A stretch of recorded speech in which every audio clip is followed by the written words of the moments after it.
আসসালামু আলাইকুম। কেমন আছেন সবাই? আশা করি সবাই ভালো আছেন আল্লাহর রহমতে। আমিও অনেক ভালো আছি। তো চলে আসলাম আপনাদের মাঝে নতুন আরেকটা ভিডিও নিয়ে। আশা করি আপনাদের ভালো লাগবে। তো আমার লাইফস্টাইল প্রত্যেকদিন আমি কি করি, কি রান্না করি, কোথায় যাই, কি কাজ করি, সারাদিন আমার কিভাবে দিন কাটে এটা আপনাদের সাথে তুলে ধরলাম। আপনাদের যদি ভিডিওটা ভালো লাগে অবশ্যই লাইক, কমেন্ট, সাবস্ক্রাইব করবেন আর আমার পাশে থাকবেন। তো চলুন আজকে শেয়ার করি আপনাদের সাথে সারাদিন কি কাজ করি।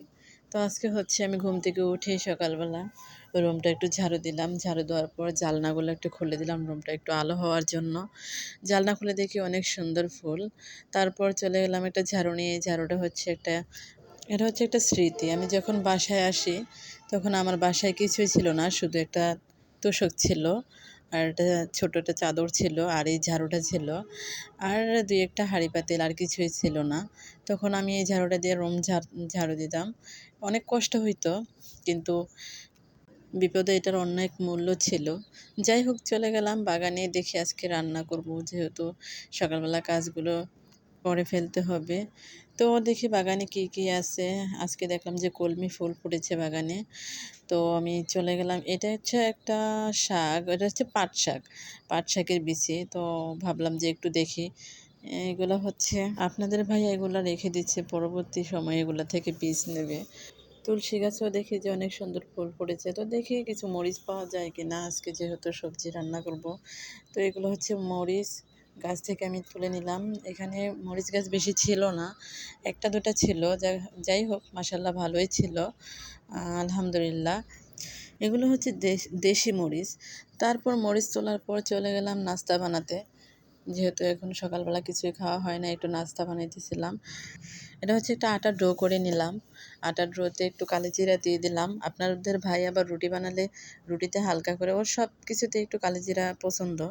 তারপর আমার বাসায় যে রুটি বা পিঁড়ি বেলুন ওইগুলো নাই, যেহেতু আমি আগেই বলছিলাম আমি যখন বাসায় আসছি তখন বাসায় কিছুই ছিল না। তো ইনশাল্লাহ আস্তে আস্তে হয়ে যাবে। তারপর রুটি আমি এভাবেই বানাই, কারণ আমার তো পিঁড়ি বেলুন নাই, তো কী করব, কিছু খেতে তো হবেই। সেজন্য আমি এভাবে রুটিটা তৈরি করি। তারপর যে সকালবেলা হাঁস মুরগিগুলো বেশি চিল্লাচিল্লি শুরু করছিল ওদেরকে ছাড়ানোর জন্য। তারপর এদেরকে ছেড়ে দিলাম।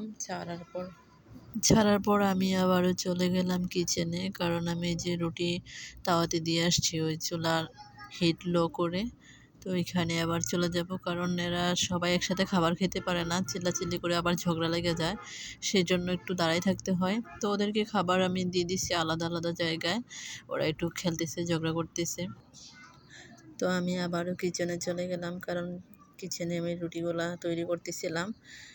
তারপর রুটি আমি একটু ছেঁকে নিতেছি ওই পাশ ওপাশ করে। এটা হচ্ছে অনেকেই বলে যে রুটি এভাবে করলে হয় না। আমি এভাবে করতে করতে অভ্যস্ত হয়ে গেছে। আমি আবার সব রকমই করতে পারি। যেহেতু আমার বাসায় পিঁড়ি বেলুন নেই, আমি এভাবেই এখন শিখে গেছি, এভাবে আমি তৈরি করি। আমি কিচেন থেকে দেখতেছি ওরা আবারও ঝগড়া শুরু করতেছে, এই যে কবুতরের সাথে কবুতর খাবার খাইতেছে। তো এই জন্য ওরা আবারও ঝগড়া শুরু করছে। একটা কথা কি জানেন, যেখানে আমরা মানুষরাই হিংসা বিভেদ ঝগড়া সব কিছুই করি, ওইখানে তো একটা পোষা প্রাণী। ওদের সাথে আমার সারাদিন কেটে যায়, ভালো লাগে আমার ওদের সাথে খেলতে, কাজ করতে। ওরা সব সময় দেখা গেছে যে আমাকে দেখে না, আমাকে একটু না দেখলে এখানে দরজায় এসে ডাকবে, চিল্লাচিল্লি শুরু করবে। তো একটা কথা কি জানেন, যেখানে আমরা মানুষ হয়ে হিংসা বিভেদ মারামারি হানাহানি এগুলোই ছাড়তে পারি না, আর এই তো পশু পাখি, ওরাই মানুষের থেকে অনেক ভালো।